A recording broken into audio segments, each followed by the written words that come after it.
খসড়া তালিকা প্রকাশের পরেও রাজ্যের শুনানির নোটিশ জারি করা শুরু হয়নি।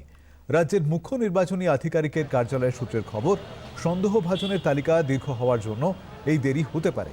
খসড়া তালিকায় নাম রয়েছে 7,08,16,631 জনের। এই 7,08,00,000-এর মধ্যে 31 লক্ষ আনম্যাপড ভোটার শুনানির নোটিশ পাবেন, তা স্পষ্ট। পাশাপাশি সন্দেহভাজন 1,36,00,000-এর উপরে নজর রয়েছে নির্বাচন কমিশনের।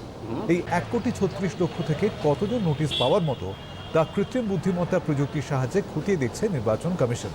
এই 1,36,00,000-এর ভূমিকা নিয়ে নির্বাচন কমিশনের সন্দেহ এতটাই দৃঢ় যে তারা শুনানিতে যোগ দিলেও তাদের পেশ করা নথির বিশ্বাসযোগ্যতা খতিয়ে দেখবে কমিশন। পাশাপাশি ফরেনার রিজিওনাল রেজিস্ট্রেশন অফিসেস থেকে প্রতিদিনই প্রমাণসহ বাংলাদেশিদের ভোটার তালিকা থেকে বাদ দেওয়ার জন্য চিঠি দেওয়া হচ্ছে। চূড়ান্ত ভোটার তালিকায় সেই বাংলাদেশিদের নাম রয়েছে কিনা তাও খতিয়ে দেখার কাজ চলছে। সন্দেহভাজনের তালিকায় এমন অনেক ব্যক্তি আছেন যারা 2002-এর লিঙ্কেজ দেখাতে গিয়ে মায়ের বাবা মায়ের তথ্য দাখিল করেছেন বলে নির্বাচন কমিশন সূত্রের খবর। এই কাজ চালিয়ে যাওয়ার পাশাপাশি গাফিলতি প্রমাণে ব্যবস্থা নেওয়ার কাজও করছে কমিশন। বারুইপুর পূর্বে কমিশনের নির্দেশ অমান্য করে তৃণমূল কংগ্রেস নেতা বিএলও হিসেবে কাজ করছিলেন। সেই ঘটনায় বিএলও এইআরও সহ 4 জনকে শোকজ করা হয়েছিল। তার রিপোর্ট কমিশনের দপ্তরে জমা পড়েছে।